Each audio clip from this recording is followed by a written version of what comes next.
Jasad paling luar. Penting tapi bukan yang pokok. Kenapa penting? Karena kalau jasad tidak beres juga yang dalam susah diurusi. Jadi kalau kita sakit, ya ngatur kolep, ngatur akal, ngatur nafas sulit.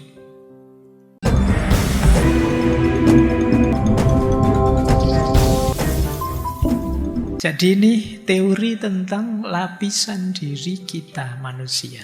Ini menarik. Ini ada kesetaraan kalau teman-teman membaca misalnya Imam Ghazali di Kimia Usa'ada atau di Ihya Ulumuddin tentang manusia.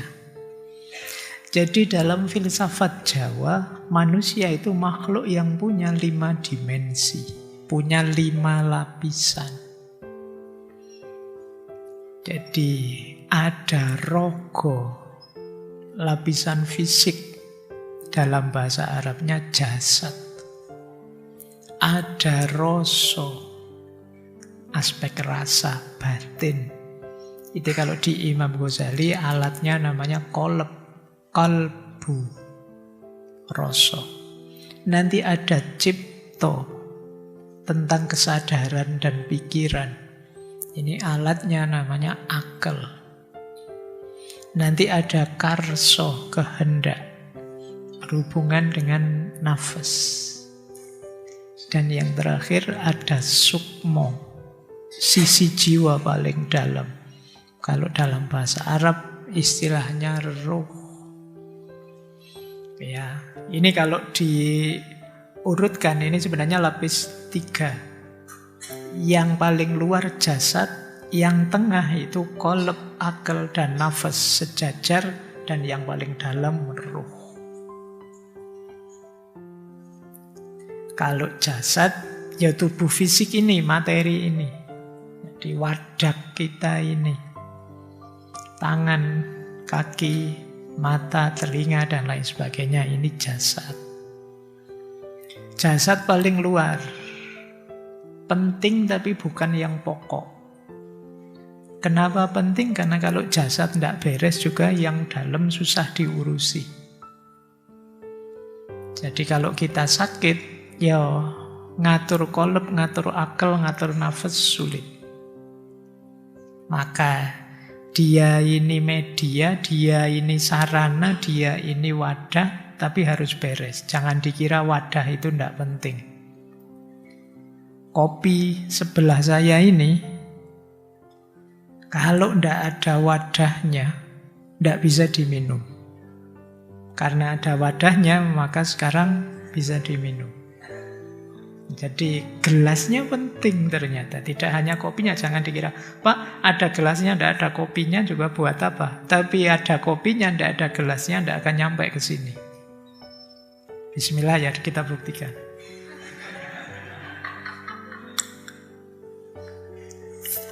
Jadi enak karena ada gelasnya.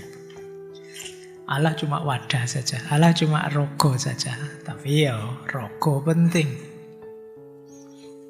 Oke, jadi kita lelah, kita sakit, kita tidak semangat misalnya, ya jadinya rogo ini pengantar kita ke dalam. Lanjut, lebih dalam ada roso. Roso itu berhubungan dengan penghayatan, berhubungan dengan kepekaan batin, berhubungan dengan intuisi kita. Roso ini bisa menangkap 3 hal. Kalau dalam filsafat Jawa, yang pertama menangkap harmoni dan tidak harmoni. Tadi saya minum, terlalu manis deh. Tidak manis deh, itu roso. Terus apa? Ini hijau kok disambungkan biru ya, rasanya kok tidak match, itu roso. Jadi roso itu bisa menangkap aspek harmoni. Roso, saya menjelaskannya tidak bisa, tapi kok tidak sreg ya, itu roso yang membaca. Secara hukum sih sah, tapi kalau dilihat kok tidak cocok ya rasanya, tidak sreg ya. Ini roso yang bilang. Ya memang tidak melanggar hukum sih, tapi kok rasanya ndak pas saja. Itu rasa. Jadi manusia punya itu. Justru rasa itulah nanti jadi kuncinya kemanusiaan. Di kepekaan batin atau qalb. Ada yang bilang rasa ini nanti jadi kompas. Kalbu kita kalau rusak, hidup kita juga akan rusak. Kalau kompas ini mengarahkan ke senang-senang saja, hidup kita hanya akan cari senang-senang saja. Maka rasa harus hidup untuk ngeraos, untuk merasakan. Kalau di Imam Ghazali, rasa ini, intuisi ini justru alat yang lebih mampu menangkap kebenaran. Jadi benar salah itu kalau pakai panca indera, kata beliau, masih mudah salah. Jadi bintang-bintang itu rasanya dekat padahal jauh. Itu mata. Kadang pensil dimasukkan ke air kelihatannya bengkok, itu mata. Panca indera itu gampang keliru. Akal lebih canggih daripada panca indera, tapi juga bisa keliru. Kita kadang salah paham, kita bisa gagal paham, kita bisa tidak paham. Tapi kalau rasa lebih presisi memahami sesuatu. Antara orang yang sekedar paham dengan orang yang sudah merasakan, kata Imam Ghazali, derajat benarnya lebih dalam yang sudah merasakan. Sholat itu seperti apa? Kalau sekedar tahu hukumnya dan syarat rukunnya, masih belum dalam. Dia baru tahu apa itu sholat kalau sudah merasakan menjalankan sholat. Kayak kalian, contohnya gini ya. Ada temanmu pacaran terus putus. Terus kamu nasihati, alah putus itu biasa, wong masih penjajakan pacaran, kamu bisa cari lagi, jangan sesedih itu.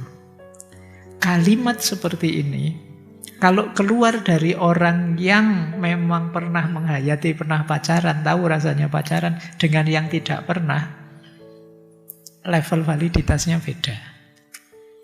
Kalau nasihat seperti tadi dari orang yang belum pernah pacaran, misalnya kamu habis nasihati begitu, terus yang kamu nasihati tanya, emangnya kamu pernah pacaran? Belum. Kamu tidak ngerti, banyak omong. Betul. Tapi kalau iya saya dulu pernah ngalami seperti kamu, sedih sih tapi tidak harus segitunya. Nah, ini yang dimaksud ya, orang yang merasakan langsung itu dipandang tahu lebih dalam dibandingkan orang yang masih berjarak ilmunya dengan dirinya. Ilmunya masih ada di buku, ilmunya masih ada di pikiran saja, belum dijalankan, akan berbeda. Kalau masih berjarak ya masih kira-kira, tapi kalau sudah didalami langsung, dijalani, dihayati, sudah ketemu kebenaran yang lebih presisi. Itu rasa. Baru yang nomor 3, cipta. Ini kesadaran, pikiran, daya pikir, kemampuan mengolah pengalaman jadi pengetahuan, itu cipta. Pikiran harus tajam, pikiran harus jernih. Kalau pikiran kacau, sudah ngalami pun belum bisa menghayati, belum bisa menemukan pasnya. Jadi ini enak apa enggak enak ya? Rasanya enak, tapi kayak gimana ya menggambarkannya, itu akal yang kerja. Jadi dia mengolah rasa tadi jadi pengetahuan, mengolah pengalaman jadi pengetahuan. Kalau pikiran ini kacau, cipta ini kacau, tidak akan lahir pengetahuan yang bagus, yang baik. Makanya kalau teman-teman upacara itu kan ada istilah mengheningkan cipta. Kenapa harus mengheningkan cipta? Kalau pikiran kita terlalu rame, terlalu bising, terlalu kemana-mana, kita tidak akan bisa fokus. Pikiran kita tidak jernih. Makanya ayo mengheningkan cipta.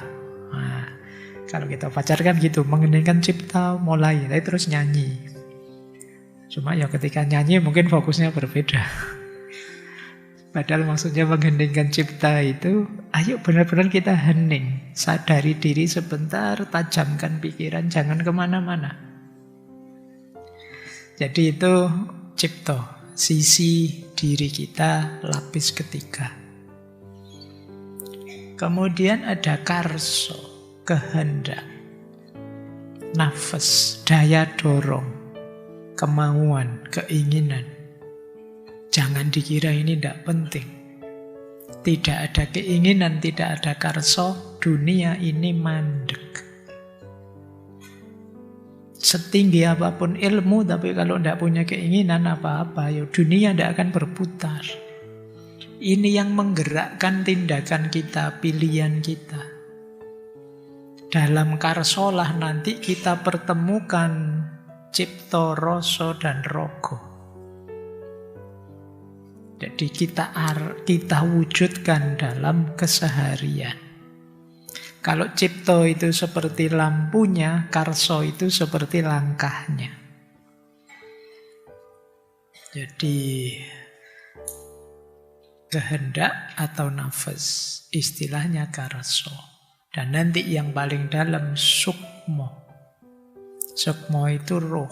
Dimensi paling halus, paling dalam, percikan cahaya ilahi dalam diri manusia. Sukmo inilah nanti yang akan pulang kembali kepada Tuhan. Harus kita jaga agar selalu dalam kondisi mutmainnah. Sukmo inilah nanti yang akan bersaksi seperti apa hidup kita di dunia di hadapan Allah. Bagaimana cara kita mengelola rogo, roso, cipto, dan karso. Itulah sukmo. Ini lapisan paling dalam. Berhubungan dengan keluhuran, kesucian, kesempurnaan hidup. Kalau sudah mulai masuk ke sini, nanti orang Jawa menyebutnya ilmu kasampurnan. Sudah mulai masuk dimensi kesempurnaan.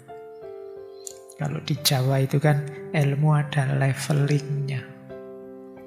Ada ilmu itu kanoman. Ada ilmu naik sedikit namanya kanuragan. Di atas kanuragan ada kadunyan. Di atas kadunyan ada kasepuan. Dan yang paling tinggi adalah kasampurnan. Yang paling awal ilmu kanoman. Itu kalau kalian sekolah SD, SMP, SMA itu ilmu kanoman. Belajar dasar-dasar bekal-bekal yang diperlukan untuk hidup. Setelah itu masuk kanuragan. Kanuragan kalau zaman dulu ilmu kesaktian. Dulu tapi ya kayak Brahma Kumbara pakai ajian apa, jurus apa gitu ya. Zaman dulu kesaktian, tapi sekarang ya skill, keahlianmu apa. Nah, anak-anak kuliah itu sudah mulai masuk kanuragan, menggembleng dirimu di keahlian tertentu. Nah, belajar filsafat itu ya bagian dari kanuragan. Kalian mencari kesaktianmu dari filsafat. Nanti ada yang mencari kesaktiannya dari fisika, dari matematika, dari biologi. Itu namanya kanuragan. Nanti satu level lebih tinggi ada ilmu kadunyan. Ilmu kadunyan ini ya ilmu hidup. Gimana caranya bermasyarakat, gimana caranya berumah tangga, gimana caranya jadi ayah yang baik, gimana caranya kalau pas jadi RT ya jadi RT yang baik, jadi lurah yang baik. Ini ilmu keduniaan, tata dunia, ekonomi, politik yang kita praktekkan langsung itu kadunyan. Keuangan itu juga kadunyan. Nah, naik satu level lagi ada kasepuhan. Kalau ini sudah mulai dalam, mulai olah batin. Tasawuf itu mulai kasepuhan. Mulai noto hati, biar tidak sombong, biar tidak iri, biar tidak pamrih dan lain sebagainya, itu mulai kasepuhan. Kalau sudah mulai mempertimbangkan itu, ya kita sudah ada di kasepuhan. Dan pada puncaknya kasampurnan. Itu ketika sudah sama sekali meninggalkan dunia, hidup dengan orientasi ilahiyah saja. Ini ilmu kemakrifatan. Saya tidak tahu teman-teman ada di mana, tapi paling tidak yang mahasiswa ya sedang menempuh jalur kanuragan. Mungkin sebentar lagi kadunyan. Semoga tidak kebalik ya, nanti ada orang yang harusnya sudah kasepuhan tapi masih sibuk di kanoman. Masih belum bisa cara dasar-dasar hidup yang baik, yang benar. Itu eman-eman. Maka ayo perhatikan jenjang ilmu ini biar tidak keliru, biar tidak kebalik-balik. Kenapa tidak kebalik-balik? Ada orang yang harusnya mematangkan diri dulu di kadunyan, tapi dijujuk tiba-tiba masuk ke kasampurnan. Efeknya apa? Akhirnya spiritualitas yang tinggi dipakai untuk jalan memenuhi kebutuhan hidup yang rendah. Jadi akhirnya ya terus jualan tasawuf atau mengkomodifikasi agama, istilah kita selama ini, yaitu karena kalian yang di bawah belum beres, sudah tiba-tiba jujuk yang atas. Baik, yo nanti dipikir sendiri saya seperti apa, levelingnya bagaimana selama ini saya mengelola diri bagian dalam, lapisan-lapisan diri manusia. Jadi makna pertamanya ini, manusia itu kompleks. Kita punya rogo, punya rasa, punya cipta, punya karsa, punya sukmo. Kamu membaca, memvaluasi orang itu melihat apanya. Kalau hanya dilihat dari gejala luarnya kurang dalam. Bukan berarti tidak boleh, tapi sadari bahwa pemahamanmu tentang dia itu hanya sebagian kecil kesanmu tentang dirinya.